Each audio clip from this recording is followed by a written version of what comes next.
Hey guys, Prowl 1701 here, and today we're going to talk about some Patrick Troughton. You guys know I love Troughton, one of my favorite doctors. He's amazing.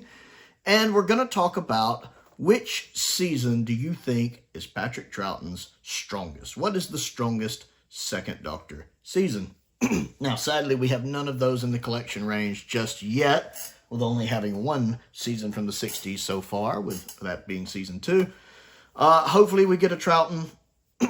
But I understand they probably want to get like a season completed with animation. I perfectly understand that. And it's really hard to say which one I think is his strongest. Now, if you were asking me which one do I think is my favorite, that's easy. I love season 4. It's really hard to say strongest, especially to try to approach it objectively. I think it is very difficult, if not flat out impossible, to be 100% objective. Especially for someone who has been a Doctor Who fan as long as I have, who loves the show as much as I do, who has a YouTube channel about the show. I'm probably never going to be able to be 100% objective about something like that. But it's easier if I was just saying favorite. I could just immediately go season 4. You guys know I love season 4, with season 5 being my least favorite, while thinking all of Troughton's seasons are strong. And then, of course, you have to take into account how much do missing episodes factor into that? What is Patrick Troughton's strongest? For some people, the missing episodes are going to factor in more than for other people. Like a lot of people might argue season 5 over season 4 simply because of more surviving episodes. Some people might even argue season 6 over 4 and 5, since season 6 is mostly intact. Some people, though, they can look beyond the missing episodes and they're going to judge by character performance, or they're going to judge by strength of story. And most people are probably going to come to their conclusion based on some amalgamation of all of those factors, but how much weight you give each factor is going to vary from person to person. Like, you know, for me judging, I'm going to be factoring in probably surviving episodes, story, strength, characters, performances, guest character performances, but you know, my ratio, which of these impact my decision, and might be different from someone else's, if that makes sense.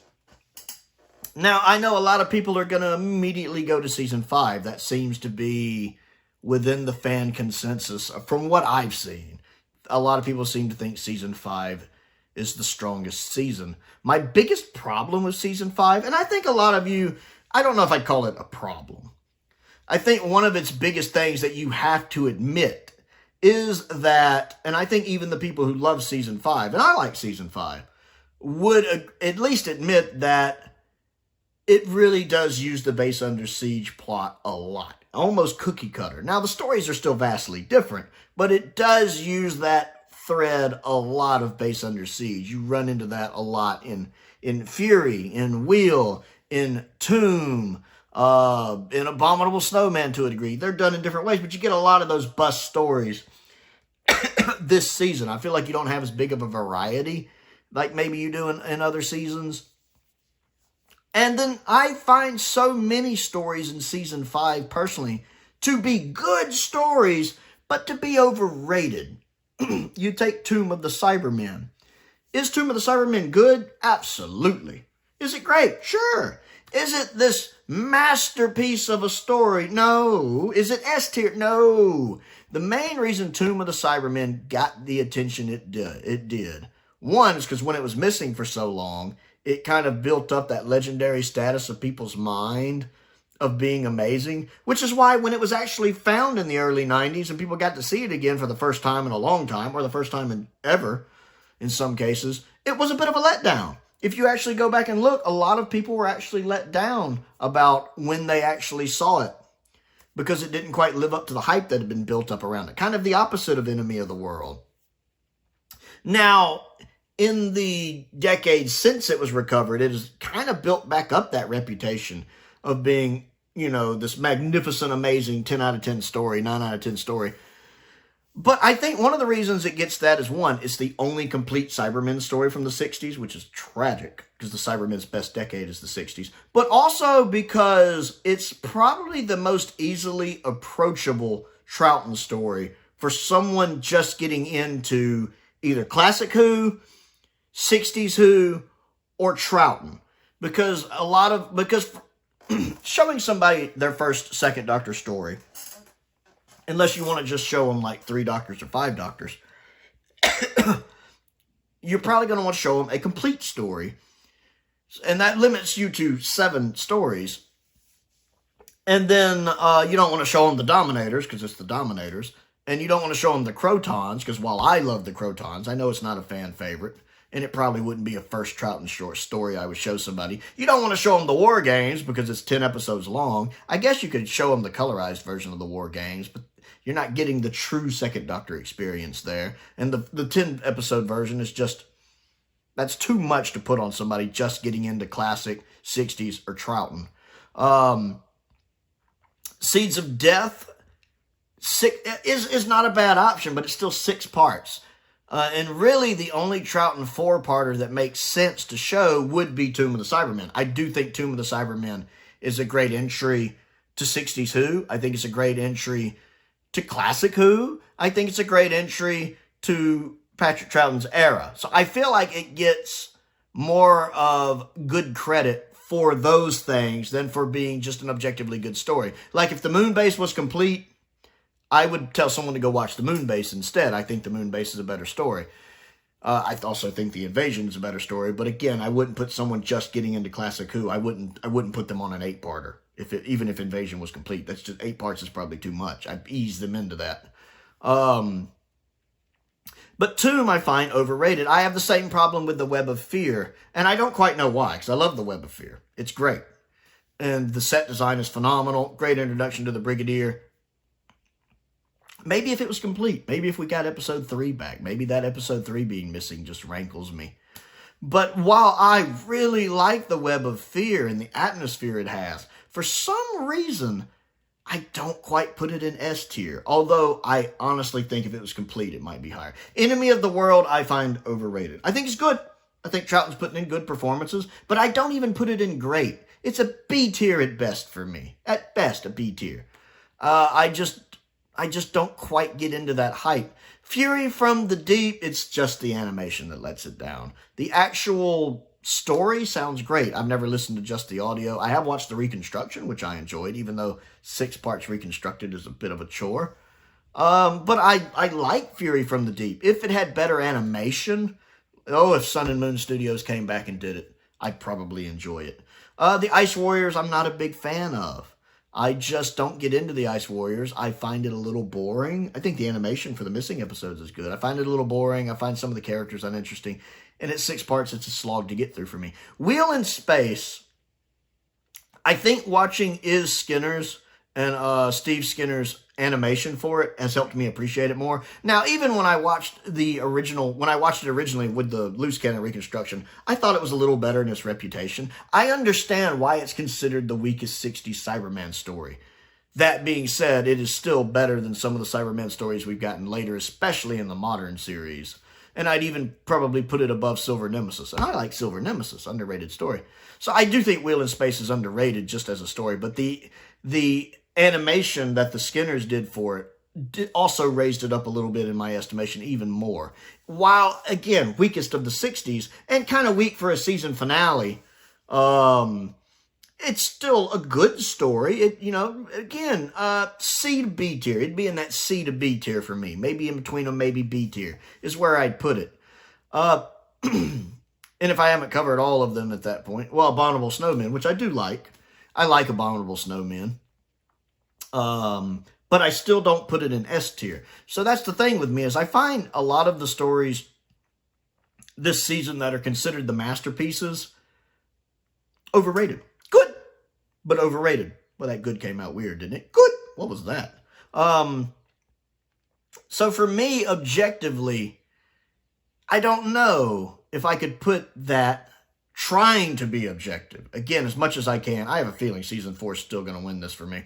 We'll see. I just can't quite put that at the top for me. I love the performances of the cast. I always enjoy the performances of the cast. I'm not a big fan of Victoria, also kind of hurts this. I like Deborah's performance, but I'm just not a big fan of Victoria as a companion, while I love the Doctor and Jamie. But, you know, my Trout and Tardis team is the Dr. Jamie and Zoe. That's my favorite team. Which brings me into season 6. You have the Dominators, which really isn't that good. It's so frustrating that it's complete when something like Fury is completely missing. Because I'm not a big fan of the Dominators. It has moments. Troughton's great in it. Fraser's great in it. Wendy, What We Get of Her, is good in it. I like some of the guest cast. It definitely has its moments, especially having the one guy who's also in Ambassadors of Death, who's playing one of the Dominators. I always like him. But it's not good. Maybe if it had been 4 parts instead of 5, it'd have been a little better, but I'm not a big fan of it. Mind Robber's great. Love Mind Robber. I need to give it a rewatch again sometime. That's just a fun story. I love the very enigmatic, definitely off-the-wall episode 1, which we know was added, at the 11th hour. And then I like the rest of the story as well. Good 5-parter. I enjoy the Mind Robber, and it works in black and white, does not need to be colorized. And then we have The Invasion. Fantastic. Probably the best 60s Cyberman story, and I really wish we had episodes 1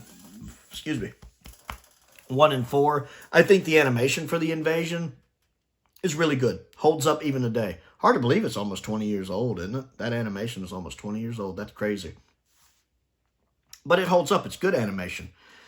I like the story. It has one of the best human villains the show has ever had. Oh, Mr. Stoney plays that role so well. And I also like Packard as well. Vaughn and Packard are a great, double act. I really like them together.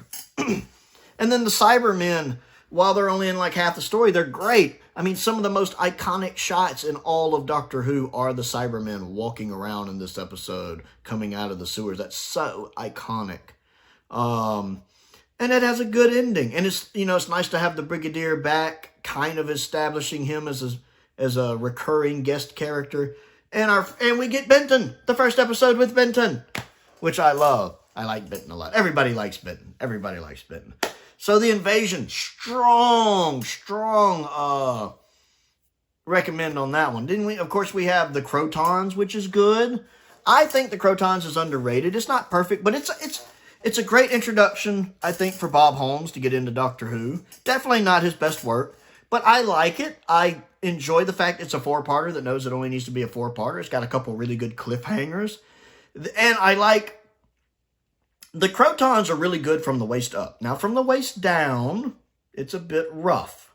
They really were another one of those attempts to replace the Daleks. There were so many attempts to replace the Daleks in the Troughton era. Much like the Quarks. But from the waist up, they look good. I like the spinning heads. And they have cool voices. I really like their voices. And I really like the actual plot of the story. The fact they got rid of the smart people so they couldn't interfere with what they're doing. Even though they needed other smart people to power their ship or something. I forget. The Seeds of Death. I like the Seeds of Death. I think it's good. It's a huge improvement over the Ice Warriors. The Seeds of Death is not one of those stories I want to watch all the time. And I certainly don't think it's S tier. But it's solid B tier, knocking on the door to A tier. It's fun. It's got some good guest characters. It has a couple odd pacing moments. And the plot is a little simple. And the fact they only have one of those transmat beams.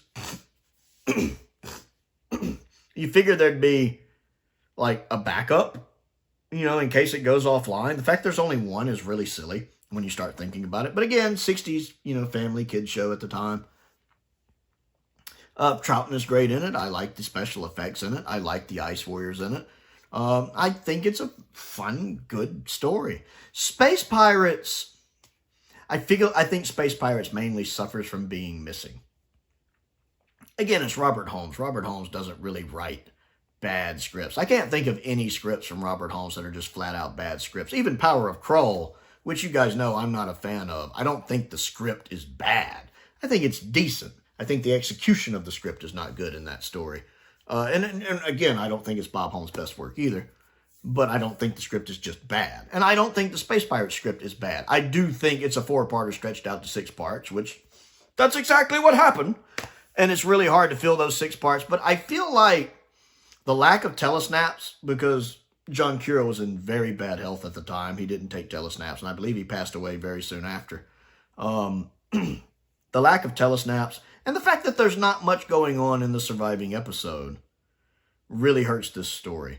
And trying to get through that recon they have made for it, my hat's off to the fact that there is a recon for it, but it is just progressively harder and harder and harder to get through. Even I was watching it more just for the sake to get through it.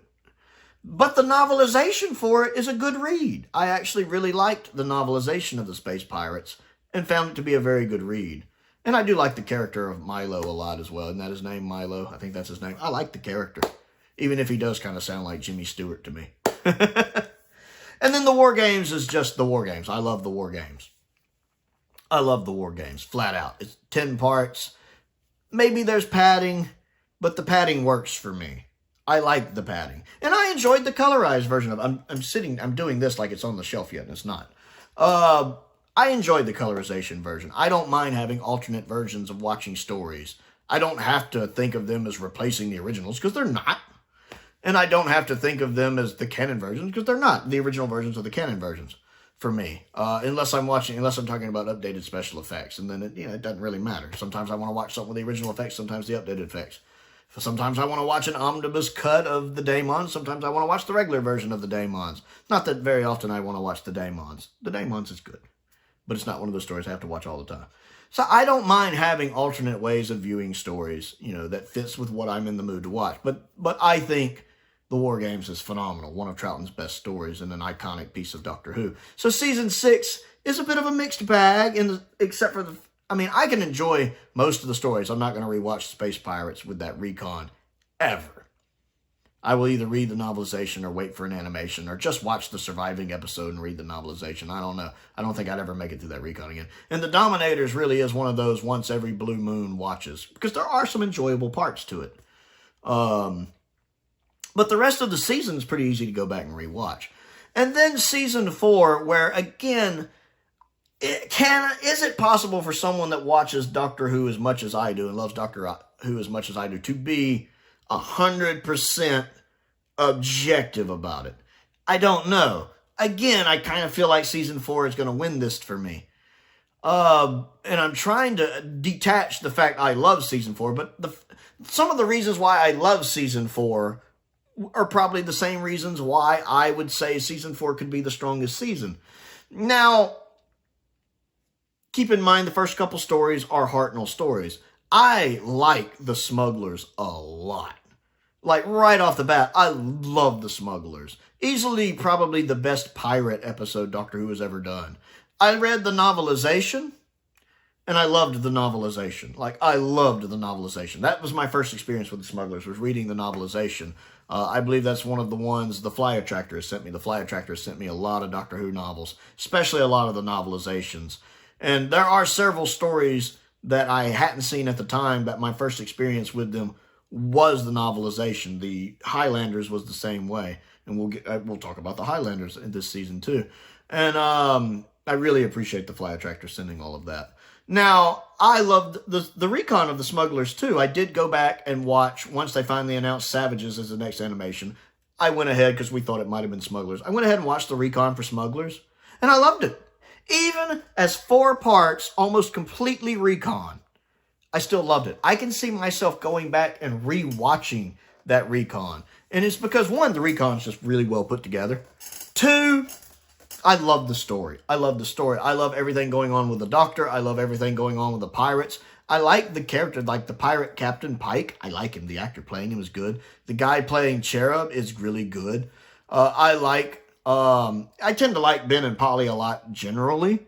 I like them for the most part, so it's great to see how they're reacting, everything the Doctor's going through. It's just a fun story for me.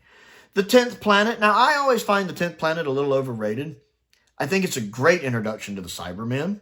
And the first 2 episodes especially are phenomenal. Top tier Doctor Who. I love episodes 1 and 2.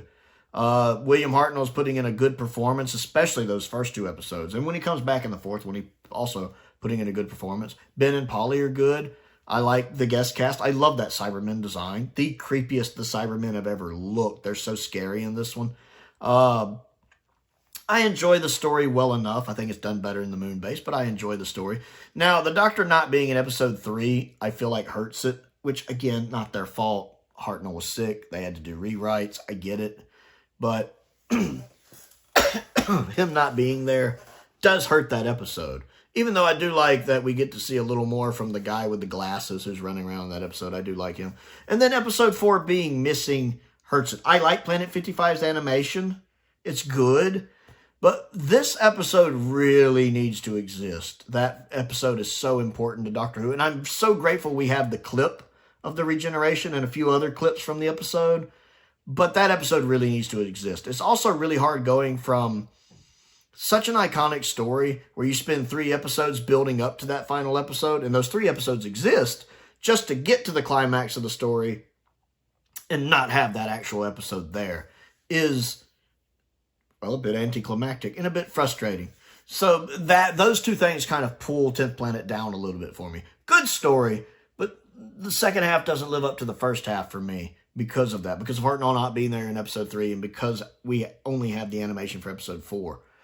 Now, Power of the Daleks. I love Power of the Daleks. It is one of the best Dalek stories of all time. I probably call it the best classic Dalek story. And the only one that's in contention for number 1 for me is probably Dalek from Modern Who. I love this story. And the fact that it is completely animated, the fact it's practically completely missing aside from a few clips, and that we have to watch it basically either recon or animation, is a testament to just how well made this story is. First off, David Whittaker. The most important Whittaker Doctor Who has ever had. And I don't say that to slight anybody. I say that because I was about to say in my opinion, I'm stating a fact. That's a bit contradictory. But I honestly do. If you asked me, I would say as a fact, David Whittaker is the most important Whittaker in Doctor Who. Because David Whittaker was the script editor for the first 50 episodes. David Whittaker was the person who brought Terry Nation on board as a writer. Terry Nation invented the Daleks. That led to Dalek Mania. That led to the show being popular. That led to the show still being here all these years later. Without David Whittaker, it's very possible most of us wouldn't even know what Doctor Who is. And I feel like David Whittaker does not get enough credit for that. And here is David Whittaker with yet another amazing script. He writes the Daleks arguably better than anyone. He gets their evil nature, their manipulative nature, and how they will use people as tools to get what they want. And then you also have the B plot going on with one faction of the actual colony on the planet Vulcan, not that one, that is trying to overthrow the government there and take control of themselves. So that's a nice B plot going on there, and how they're trying to use the Daleks in their schemes. And then, of course, you have this brand new Doctor trying to warn everyone of what the Daleks are and trying to stop everything that's going on while also being a new Doctor. So this story has all that going on while also having to be the first post-regeneration story. Also having to get everyone, not just his companions Ben and Polly, but the audience used to this brand new, very different Doctor to try to make the concept of regeneration work. Keep in mind, this is the first episode, the first story in the first episode of Doctor Who not to have any of the original cast in it. All of the original cast are now gone. Can the show survive? There was a lot riding on Power of the Daleks, and it delivered. David Whittaker delivered. So, I mean, yeah, most of the time when people ask me what Troughton's strongest season is, ooh, season 4 gets a lot of points for Power of the Daleks. But we are arguing seasons. Let's move on. We have the Highlanders. I love the Highlanders. This is another one, as I said earlier, I read the novelization first because the Flyattractor had sent me that one as well. Loved the novelization. Loved it. Great read. And then I watched the Recon. And again, you get a little apprehensive whenever you approach a completely missing story. It's even a 4-parter because, oh, is it going to be hard for me to get into the reconstruction because it's a reconstruction? Easy peasy. Even though there's only a handful of surviving clips, I think, from episode 1. Only 2 or 3, really. It was easy for me to picture what was going on. Well, 1, I had pictures. The Recon is good. The audio soundtrack is great. The dialogue is great. Troughton's putting in a good performance. I always love the bit when he's banging the guy's head on the table. Your eyes, man. I love that. my favorite scene in that story. And then being introduced to Jamie, finding out about Jamie, watching Jamie interact with Polly and Ben, because we don't get a whole lot of them together. And then learning Ben can swim. I just love, you know, some of the guest characters are good, like the one kind of lawyer guy. He's not really a lawyer, but the one that's selling everybody into slavery and everything. The actor playing him, just from what I can get from the voice, putting in a good performance. The one kind of British officer who's not really a good guy, but then you find out at the end is a kind of a good guy because he kind of is soft on Polly. I like the actor playing that performance. Excuse me. So there's a lot of really good going on in the Highlanders. It's another strong story for me. We move into Underwater Menace. Now, Underwater Menace, I've only watched the one time. I watched when the animation came out. And I watched the black and white animated episodes 1 and 4, and then the surviving episodes 2 and 3. Because that seems, for a story that's half complete, or at least only half missing, half complete, that's an odd sentence. I see no reason to watch a full animation if half the story exists. And I liked it. Maybe it's because I went into Underwater Menace. You know, Underwater Menace works for me. I think part of it is because I knew going into Underwater Menace that it's not exactly Genesis of the Daleks. You know, that it's not an S-tier story. That it's kind of, you know, just one of those filler stories for the season. And judging it on those merits, or judging it knowing that going in, I found it very enjoyable. I think I like it more than most. I liked the cast. I enjoyed the animation. I thought the animation was good. I didn't necessarily agree with some of the character changes because they don't quite jive with the surviving footage, but they're not bad. For some reason, I didn't have problems adjusting to them like I do in some of the animations, like Abominable Snowman. I was able to switch between animation and live action actually pretty easily, surprisingly easily. But while, you know, I think the story is fine. I do think it's a filler story. Keeping in mind that Season 4, unlike Seasons 5 and 6, have 9 stories instead of 4. Even if only 7 of those 9 are Troughton stories, I think most seasons are going to have a little filler in there. And this one is fun if you want something you don't have to take too seriously. Plus, I mean, you know, Zareth or Zoloft or whatever the guy's name is, you know, that crazy accent of his wonderful cliffhanger of, nothing in the world can stop me now. That guy's fun. And I love the bit when the doctor's like, why do you want to blow up the earth? And then the cliffhanger with Polly almost getting injected, that's kind of creepy. That's a creepy cliffhanger. I think they got in trouble for that at the time. But I like Underwater Menace. It's fun.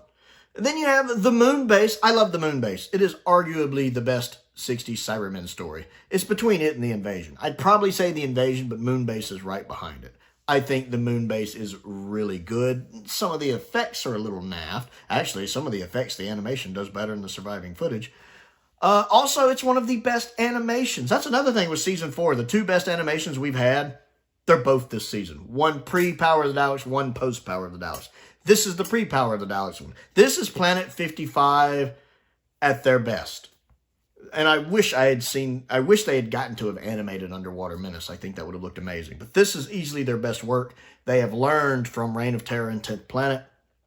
The character likenesses in this story are unmatched in Doctor Who animations, in my opinion.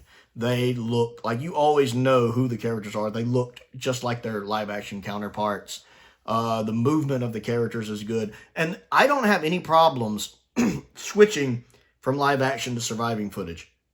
Or I should say, from animation to live-action footage. My sinuses are really acting up. Because you basically go from animation to live-action to animation to live-action. Because you have an animated episode 1 and 3 and the surviving episodes 2 and 4. And I never have any problems with that jumping back and forth. Also, the animation does a really good job of making the Cybermen look menacing and creepy. And while those might be creative liberties maybe in some of the shots, it still fits with the surviving footage. It's not like, say, some of the others where the creative liberty, you're like, yeah, that's definitely not how it looked in the original story. Those could very well have been the original camera shots, and I would definitely believe it. As for the story itself, it's good. I'm not a big fan of the Cybermen design or their voice work, but I think the story's good. It's a little simple, and let's be honest, the sandbags planted, the whole bit with the sandbags is a little silly, but you have some good cliffhangers, especially that episode 2 cliffhanger is one of the best episode cliffhangers in all of Doctor Who. Troughton, I think, gives his best performance in the role in this story. I absolutely adore him here. Frasier doesn't get a lot to do, but Ben and Polly are really good here. I like the fact it's Polly that figures out using the spray on them. I like that. And I think it's sad about the rocket that's supposed to be coming to help them that gets deflected into the sun. Even though I think they even say in there that it could take weeks before they hit the sun. Could you imagine being the people in that rocket? Knowing you're doomed, and it's not like immediate. You got to sit there and imagine knowing you're doomed like 4 weeks ahead of time or something. That you're totally boned, but you still have to live with those 4 weeks of being boned. That sucks. I really want modern Doctor Who to have the TARDIS land on that rocket and somehow he manages to save them. That would be a nice way to tie into this story, and it would also give me some closure for that, because that always makes me feel so bad for those people. You figure the Doctor could just pop in the TARDIS and get them all out. I mean, he couldn't steer the TARDIS back then, so he could just pop in and get them all out. Like, hey, come on in here with me, fellas. We're getting out of here. Ha ha. Up to the moon base. I would love that. I love the moon base. I do. And then we have the Macra, and you guys know I love the Macra. This is the other best animation I think we've had, the best post-power animation we've had. I love the animation here from Sun and Moon Studios. I have raved about this animation so many times. I love the fluidity of movement. I love the very natural facial expressions that characters have, the way they move, the way they turn their head. I love the art style in this. The characters tend to look like the characters, which I really like. And I love the backgrounds. The black and white version of it looks really good. The color version of it looks really good. I don't have a preference between the two. And I love the creative liberties taken with this story to make the Macra look more menacing, to widen the areas here. Works really well in this story. And then I like the story itself, this very 1984 Orwellian society where, you know, it looks like a type of paradise, but obviously isn't when you start looking beneath the surface, quite literally beneath the surface. And it's run by basically giant crabs. I like that. I think it's a fun, important story because I find things like 1984 and Fahrenheit 451 very important lessons, and those should be required reading in every school, in my opinion. I need to read Brave New World. I never read it. I need to read it. Somebody needs to send me a copy of Brave New World. That'd be a fun thing to do a review on.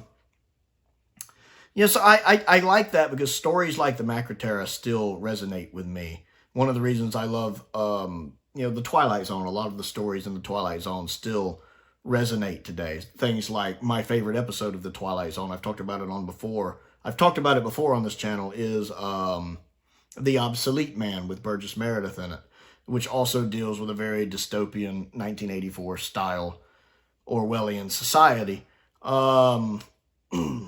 which I think Macra also leans into. And I love that story. The animation is what really made me fall in love with it. That was the first time I ever watched it.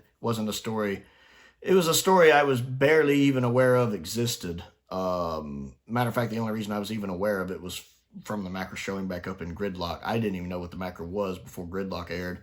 But the animation made me fall in love with the story, and it is a really good story. Then you have the Faceless Ones, which is, the interesting thing is the Faceless Ones is probably the weakest of the season for me, and it's still enjoyable. I think you could have done it shorter than 6 parts, but I think it fills out at 6 parts fine. I love the 2 surviving episodes. I think the animation for it is, again, one of the better animations. A step down from Macra, but still really good. Although Troughton's head looks it's shaped a little weird. But I like it. I don't know if there's enough there for 6 episodes. And I do think there's some plot holes in it, like the aliens just leaving the bodies in the parking lot and they think no one will ever find them. A little simplistic there. But it's enjoyable. I don't have a lot to say about it. It's kind of the weak point to me, but I still like it. And then Evil of the Daleks. While arguably an episode too long, arguably, it's David Whittaker back again doing the Daleks. Again, love the Daleks in this one. Love the human Daleks. Love the fact we have the change of scenery in this, with episode 1 being in kind of contemporary time. Episodes, well, most of the story actually being in like 1865.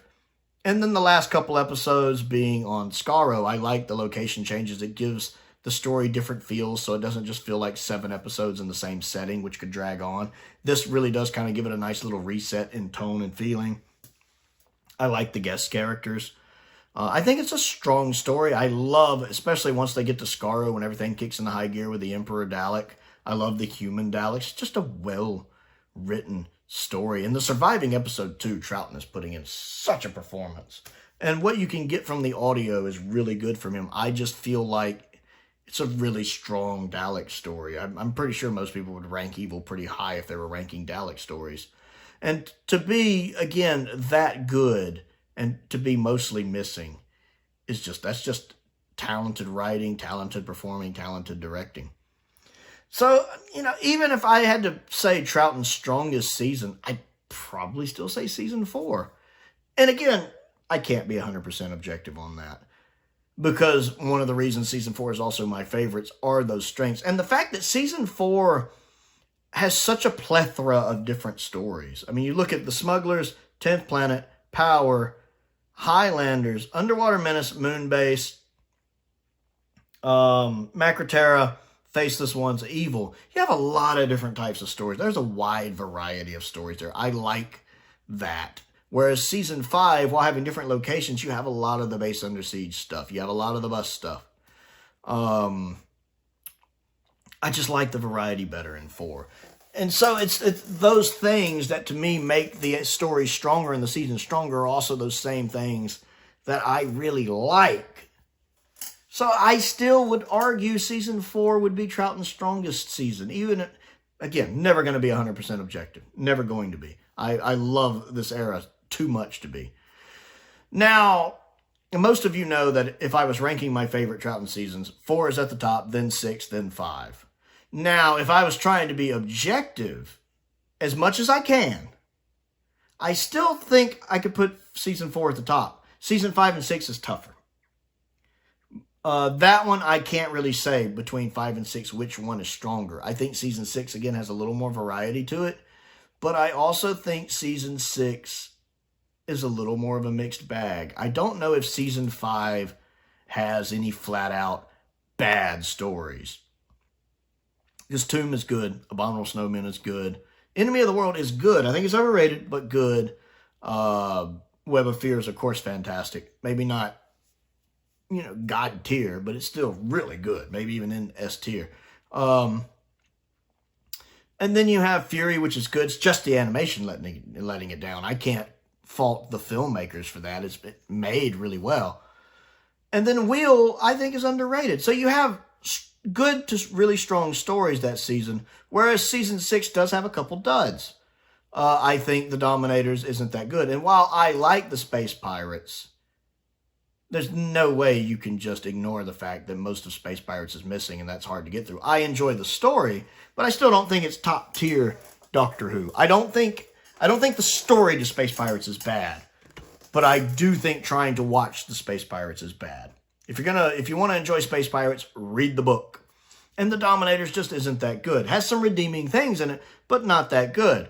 But then you do have the other stories with it, like Mine Robber, which is good. Not S tier, but good. You have The Invasion. That is S tier. S tier. I love The Invasion. That is one of the things that works in this season's favor. You have Seeds of Death, which is good. B, C tier. I like it. B or C tier. Good story. And then you have The War Games, which is phenomenal. But you really only have those 2 phenomenal stories this season with War Games and Invasion. So I do think if I was trying to objectively say which season was stronger, I would put 5 over 6. Even though favorites-wise, I prefer 6 over 5. But I think if I was going on strength, trying again to be as objective as I can, I would probably put 5 over 6, personally. So I want to know what you think of, well, this whole video and my thoughts and how I tried to explain my reasons for feeling the way I do. Comment down below and let's talk about it. Don't forget to click the like button and the subscribe button. I also have a Patreon if you would like to support me on that. There's a link to that down in the description. I want to give a shout out to some of my top tier patrons, Colin Coney, Sam Venning, Unknown289, and Finn Perkins. I appreciate their support, as I do the support of all of my patrons. I also have a P.O. box if there's anything you'd like to send me to look at and review. A link to my Amazon wish list is down there. A link to the Amazon UK wish list is also down there as well. Most importantly, thank you for watching.